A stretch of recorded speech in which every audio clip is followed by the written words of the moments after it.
morning. It's 7 a.m. in Derbyshire, so not all bad.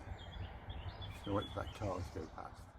There's a few songs that continue to affect you in the same way as they did the very first time you heard them. That special group gets even smaller for the ones that not only sustain the interest, but grow to something more.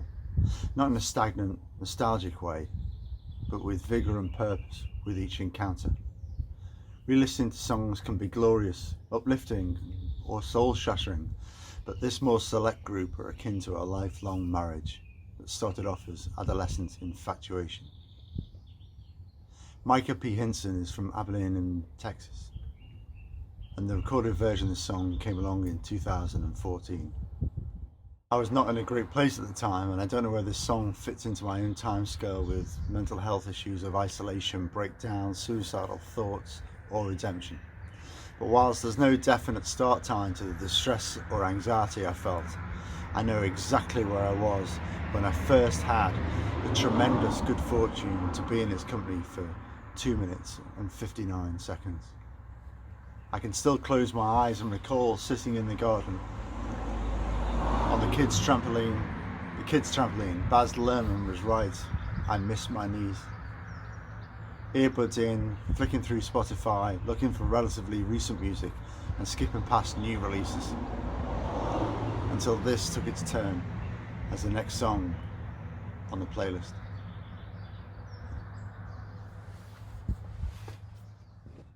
And then the intro happened.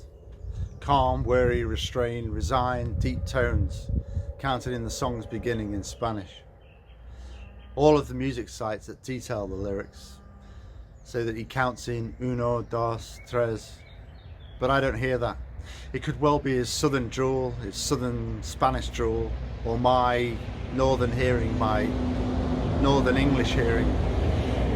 But whilst the dos and the tres are undeniable, the first word doesn't sound like uno. The counting gives the feeling that he and the tune are waking up or trying to stay awake, and maybe that's why the first word is misspoken or misheard. But as with most things, my thoughts get caught up in romance. And maybe it's nothing more than the half-lost word of a late-night conversation as the speaker tries to jolt their brain back into life.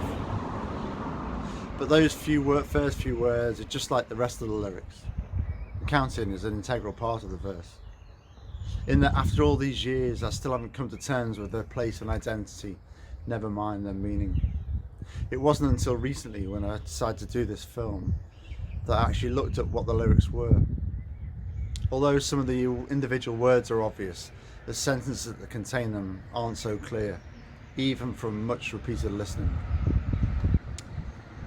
I've also still not got to the point where the "Want to Save You Now" has become so familiar that I'd want to break it down into simple music and lyrics, where the repeated listening has taken off the edge so much that I can't just appreciate the song's beauty as a whole.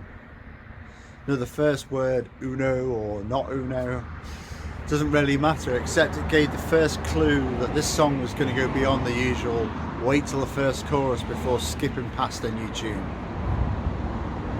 It was going to play out in its entirety that day, take a whole left turn a few weeks later with a late night live performance, and from there on sit with me for the rest of my life. Therapy, like damage, is everywhere.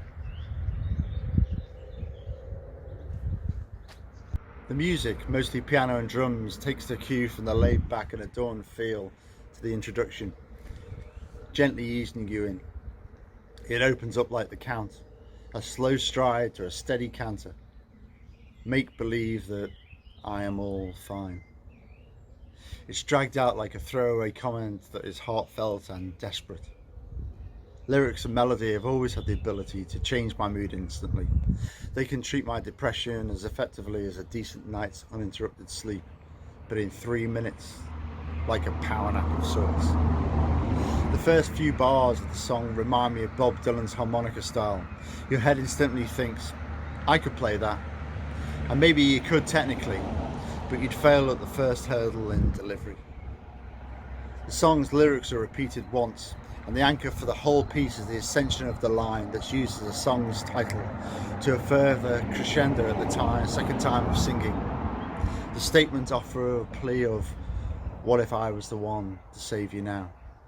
quickly dissipates to be answered by himself with, "Well, I wouldn't mind."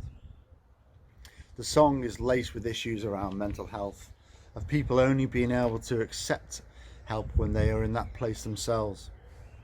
Sometimes there is nothing more you can do than make a statement, a plea or an offer. It falls on deaf ears.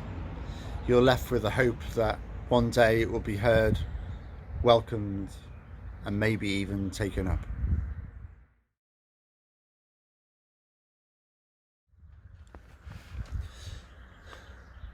It's laughable how much I choose sentiment over marketing. The fact that Micah P Hinson was performing live in Nottingham, 10 miles from where I live, the week after the album appeared on my Spotify playlist as a recommendation, seemed like joyous timing. It was. It just had nothing to do with coincidence or chance. The Bodega, a fairly clean version of the typical live music venue consisting of bar, vast space and stage, has its venue on the first floor and holds about 200 people. There was I there with my mate Pete Wiley. Not the Pete Wiley. Well, he is the Pete Wiley, just not the one from War and Liverpool.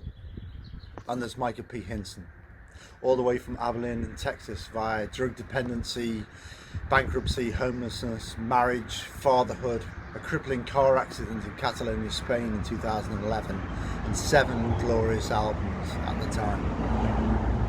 Crouching on the stage, square onto me in a nearly full room, taking chunks out of an apple like he's sitting on his porch back at home. I don't know whether he's got a porch.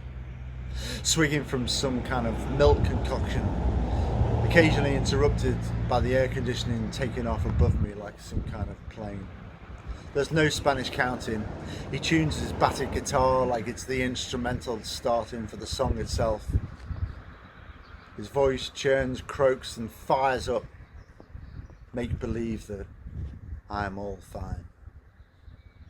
He reaches the point in the song where he sings the title's line for the second time, where his voice rises off the ground that it's been pulled along since the start of the song, soaring to exclaim redemption and empathy, pure and dependable love. Except on this occasion, the chains of the night, the tour, the physical remnants of the car accidents, or who knows what, something drags him back towards the earth as he struggles to get free of the leash. His voice doesn't make the same unbroken journey to the heavens that I've got used to by the recording. But it's beautiful. It's more complicated. It's genuine. He ignores the constraints and aims higher still, regardless of the shackles, and it only adds to the song. It's more desperate, but so much more determined.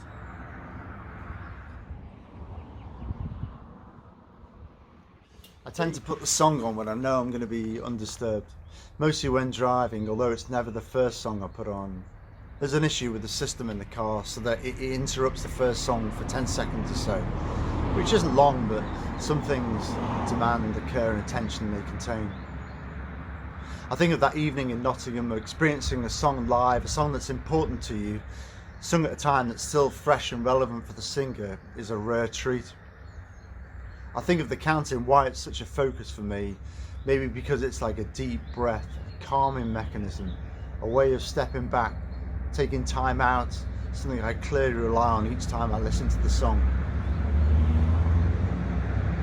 I think of the soaring reprise of the title, the second chorus, both anticipating and experiencing it, of how it reminds me of desperate hope and unconditional, unending love. I think of the last few seconds of the song, the short pause that seems to be like the finish, and then the actual end of the song itself. It's similar to the end of upbeat traditional rock and roll songs, but rather than finishing a blaze of noise and shock, it's wrapped in gentle, reassured conclusion that is anything but.